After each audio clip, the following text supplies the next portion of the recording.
Bismillahirrahmanirrahim. Assalamualaikum warahmatullahi wabarakatuh. Perkenalkan, nama saya Siska Amalia dari Program Studi Pendidikan Matematika Semester 5. Nah, pada kesempatan kali ini saya akan menyampaikan mengenai konsep profesional dalam bimbingan dan konseling bagian 1. Mata kuliah bimbingan dan konseling yang diampu oleh Bapak Dodi Ahmad Hairudin, MPDI. Nah, langsung saja ke materi. Nah, yang pertama, bagaimana sih syarat-syarat atau standar seorang konselor? Jadi syarat-syaratnya yaitu, yang pertama, seorang pembimbing itu harus mengetahui kemampuan yang cukup luas, baik segi teori maupun praktek. Yang kedua, di dalam segi psikologis, seorang pembimbing akan dapat mengambil tindakan yang bijaksana jika pembimbing telah cukup dewasa secara psikologis, yaitu adanya kemantapan atau kestabilan di dalam psikisnya, terutama dalam segi emosi. Nah, yang ketiga, seorang pembimbing harus sehat jasmani maupun psikisnya. Apabila jasmani dan psikisnya tidak sehat, maka hal itu akan mengganggu di dalam menjalankan tugasnya. Yang keempat, seorang pembimbing harus mempunyai kecintaan terhadap pekerjaannya dan juga terhadap individu yang dihadapi. Yang kelima, seorang pembimbing harus mempunyai inisiatif yang baik sehingga dapat diharapkan usaha bimbingan dan konseling berkembang ke arah yang lebih sempurna demi untuk kemajuan sekolah. Dan yang terakhir, seorang pembimbing diharapkan mempunyai sifat-sifat yang dapat menjalankan prinsip-prinsip serta kode etik bimbingan dan konseling dengan sebaik-baiknya. Nah, jadi itu syarat-syarat atau standar seorang konselor. Selanjutnya, perilaku dan pribadi konselor. Kepribadian konselor merupakan titik tumpu yang berfungsi sebagai penyeimbang antara pengetahuan mengenai dinamika perilaku dan keterampilan. Nah, jadi ketika titik tumpu ini kuat, pengetahuan dan keterampilan bekerja secara seimbang dengan kepribadian akan berpengaruh pada perubahan perilaku positif dalam konseling. Nah, di sini ada 6 kepribadian yang harus ada pada konselor. Yang pertama itu empati. Nah, empati itu adalah kemampuan seseorang untuk merasakan secara tepat apa yang dirasakan dan dialami orang lain. Yang kedua, rasa hormat atau respect. Respect ini secara langsung menunjukkan bahwa konselor itu menghargai martabat dan nilai konseli sebagai manusia. Konselor menerima kenyataan bahwa setiap konseli mempunyai hak untuk memilih sendiri, memiliki kebebasan, kemauan, dan mampu membuat keputusan sendiri. Nah, yang ketiga, konkret.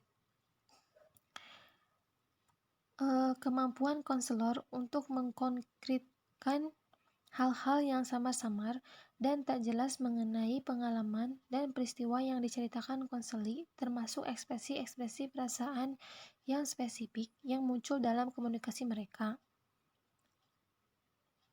Jadi, seorang konselor yang memiliki konkret yang tinggi selalu mencari jawaban mengenai apa, mengapa, kapan, di mana, dan bagaimana dari sesuatu yang ia hadapi, dan selalu berusaha mencegah konseli lari dari kenyataan yang sedang dihadapi.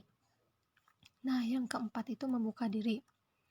Jadi, maksudnya itu penampilan perasaan, sikap, pendapat, dan pengalaman-pengalaman pribadi konselor untuk kebaikan konseli. Jadi, konselor itu mengungkapkan diri sendiri dengan mengungkapkan beberapa pengalaman yang berarti sesuai dengan permasalahan konseli. Jadi, terbuka gitu kepada konseli. Nah, selanjutnya kesiapan. Kesiapan itu adalah sesuatu yang berhubungan dengan perasaan di antara konseli dengan konselor pada waktu kini dan di sini. Menurut Collingwood dan Range tahun 1969. Jadi tingkat kesiapan yang tinggi terdapat pada diskusi dan analisis yang terbuka mengenai hubungan antar pribadi yang terjadi antara konselor dan konseli dalam situasi konseling. Nah, selanjutnya aktualisasi diri. Jadi, penelitian membuktikan bahwa aktualisasi diri mempunyai korelasi tinggi dengan keberhasilan konseling. Aktualisasi diri itu dapat digunakan konseli sebagai model. Secara tidak langsung, aktualisasi diri itu menunjukkan bahwa orang dapat hidup dan memenuhi kebutuhannya karena ia memiliki kekuatan dalam dirinya untuk mencapai tujuan hidupnya. Gitu. Nah, selanjutnya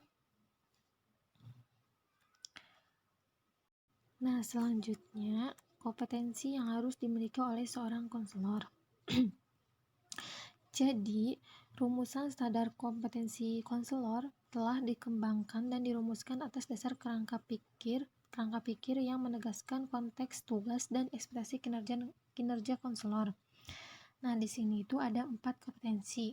Yang pertama itu kompetensi pedagogik, yang di dalamnya itu menguasai teori dan praktis pendidikan, mengaplikasikan perkembangan fisiologis dan psikologis, serta perilaku konseling.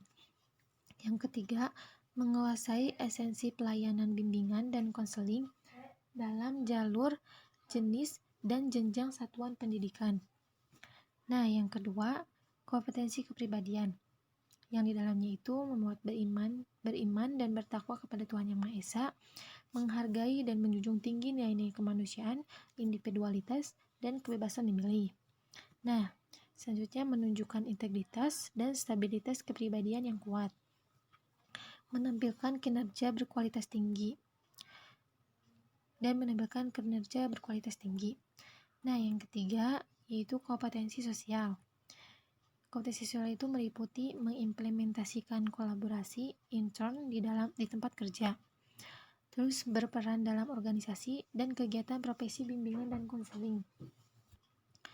Kemudian mengimplementasikan kolaborasi antar profesi.